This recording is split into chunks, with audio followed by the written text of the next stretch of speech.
Good afternoon, everyone. I thought I'd mix it up a little bit, and since this video is mainly just me talking, I thought I'd show my face a little bit, since I never show my face, because there's one thing I hate on YouTube. It's when people just have it on their face the whole time and you don't actually get to see equipment.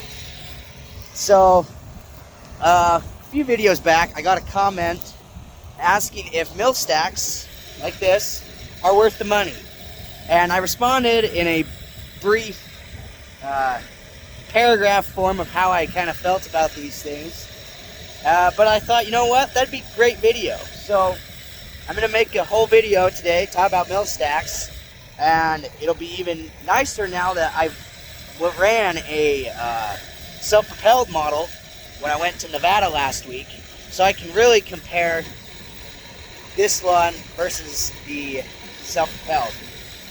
Feels really weird to be standing in front of the camera and having it on me, but I do want to say I'm going to try to do this in one take, so I've not really thought about what I'm going to say here, so I hope I can get my words out okay.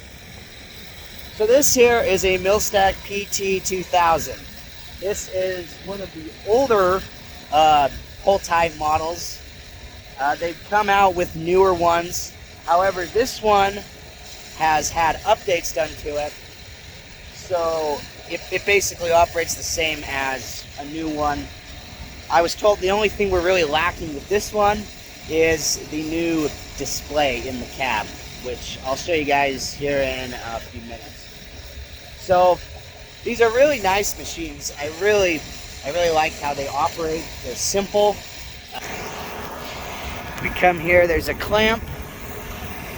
So a lot of stackers, the clamp goes straight back up onto the bed, or that's at least how our old one was. We had an MVE 8000. This one, it's built differently, where you grab the bale and it flips it up and puts it on sideways. Then you put then when your clamp comes back down, this goes up, puts the bale there, and then you put your next one on, and then it sends it straight up. So it's a really simple design. I really like this design. Our old one had a turntable on here because the bale would go straight up and be facing the wrong way. So yeah, there's that. So I like the simplicity of these machines. They're not too hard to grease. You've got, on this one at least, there's 3 grease zerks right around these hinge points there on each side, so 6. There's 1 on each of the hinges on the back, so 2 there. And then there's a few up around the clamp here. So, okay. I forgot to mention when I was talking about greasing this thing, there's also a grease zerk right up in here, right up here, for the swinging hitch, as well as we discovered this like yesterday or last time we greased it. There's 4 zerks on each of these, so 8 on this rolling rack. We discovered that like 2 days ago. We've had this thing for a year, so probably wasn't good on it, but at least we know now. So it's a really simple machine, and if you get either a pull type like this or a self-propelled model, it operates exactly the same. So I like this one, especially for backing up to the stack. When you back up to the stack with this pull type, the feature of this that is nice is, I'll show it in a minute, but this hitch can pivot back and forth, so you can move the stacker over, so where you're sitting in the tractor cab, you're almost at the edge of the stack. This is over here a ways, so it makes it really nice to back up to the stack and dump stuff off. The self-propelled model is a little bit harder to do that. You can't move the whole wagon to the side and have the cab be hanging over, so you just have to use your mirrors, or it's not horrible to just look behind you out of the left side. But yeah, that's one thing I like about this one better. However, I like the self-propelled model better in the field. It's a lot easier to maneuver around the field with that one, mainly because the clamp is attached to the rest of the frame and it's right up in the front.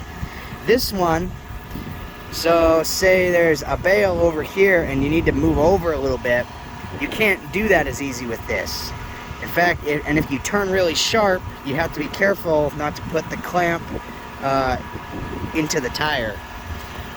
We've done that once and we're not going to do it again, hopefully. So I don't like that as much about this one, and that's where the other one is really nice. I found that it was so easy to move around and grab bales with that one. And yeah. Then one thing that was not as appealing to me about the self-propelled one was the ride. If we were in pivots or nice big sprinkler fields like this one, the self-propelled model would be really nice to cruise around in. However, with corrugates, it would not be very fun because it does not ride as nice. Or it definitely does not ride as nice as this tractor. You know, this thing with suspension and then the big tires, it rides really good. So, yeah. Alright, I'm up in the cab here now. So this is the basic controls for this thing. So this is the control box, basically. This is what you can program the computer, mainly just to change your stack pattern. You can tell it how many bales you want on there.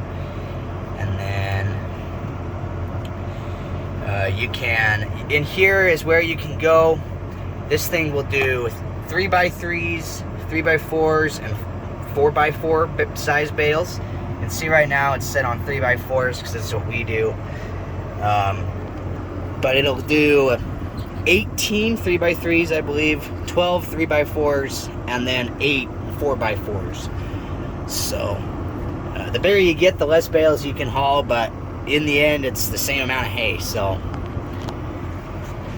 yeah, I like 3x4s because they're right in the middle. But you got this, and then this is how you operate it. Basically, you turn on one hydraulic, and then for this one, pushing it back and forth is how you swing your hitch. And then behind here is a trigger, and in manual mode, like it is now, that's how you can do everything. You hold it, the clamp goes up, and once you get to that point, you have to let off, just because of the way the hydraulic is. And then the same for coming down. If you have it in auto mode, you just click that and then it'll go. And then moving this out and in is how you grab bales. And then if you come up here, this first one is your receiving table. This next one is the back table. And then this button switches you from auto to manual mode. This one is your reset. It resets the machine after you've unloaded, resets the counter, everything. Puts it back into transport mode like this.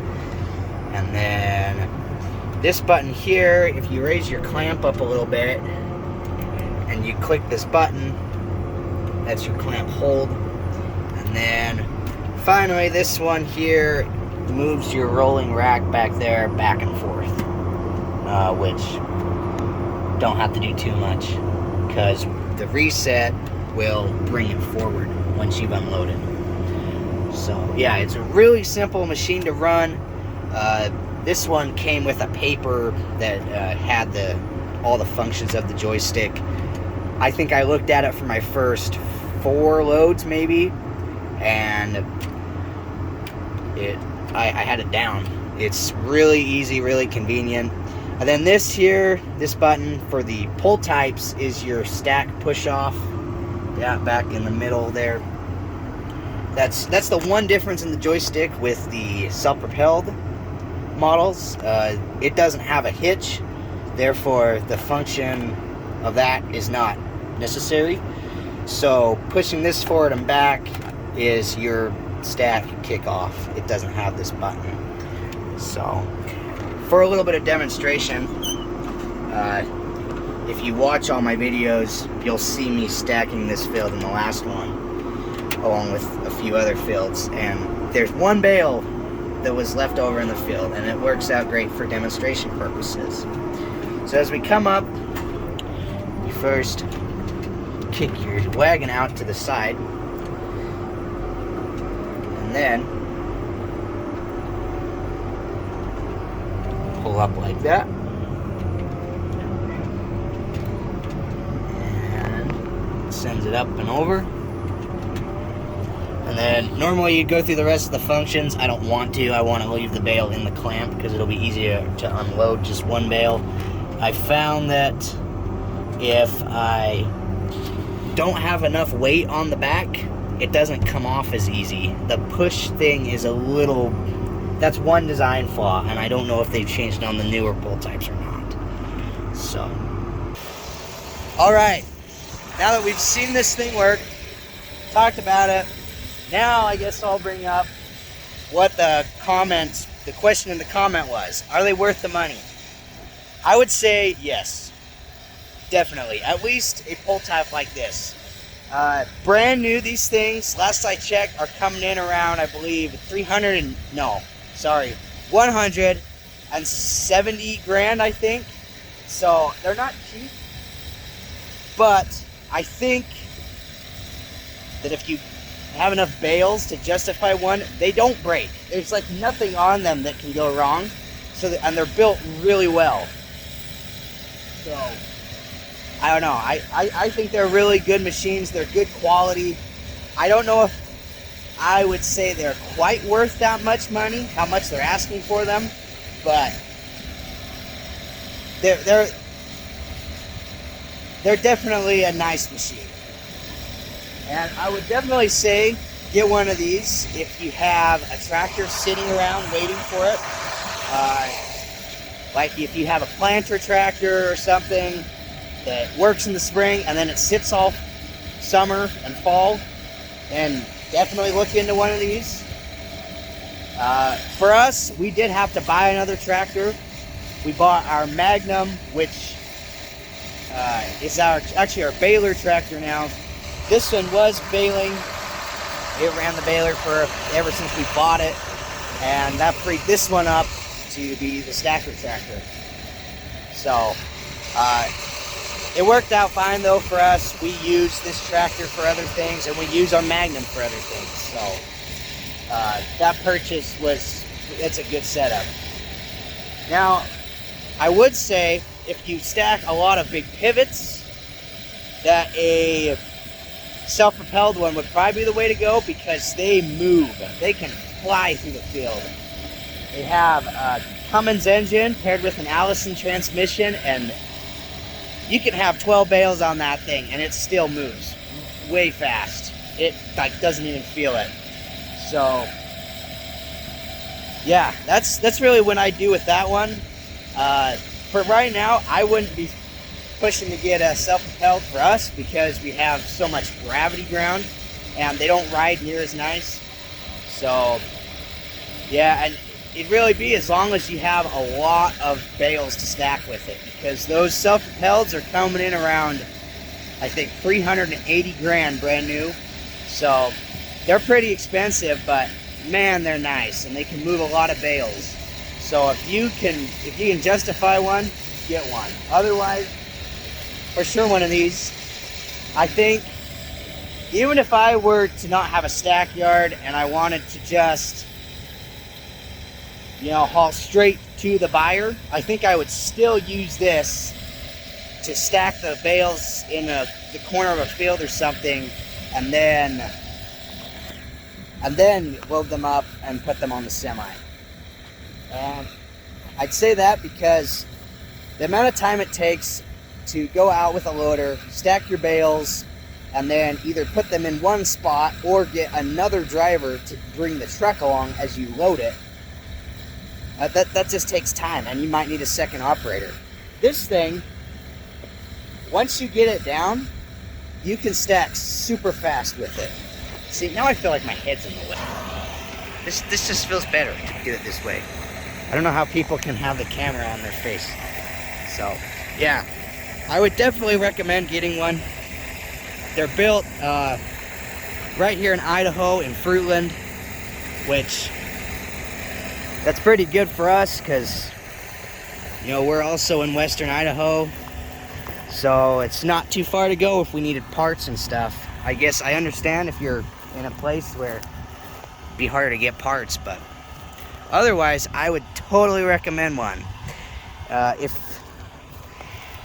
If I didn't cover something in this video, you have any questions, feel free to leave a comment and I'll respond to it. I just have noticed that there's no videos out about these Mil-Staks, and I think that there's something worth, you know, advertising for.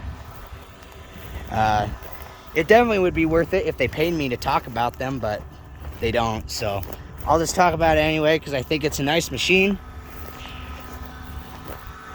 And yeah, if you stack a lot of hay, I would highly recommend getting one of these. I think it saves a lot of time instead of having to go out with loaders and stuff. So anyway, like I said before, if I didn't cover something, any questions at all, leave a comment and I'll get back to you. So thanks for watching this video. Hope you enjoyed it, and I'll catch you guys another time.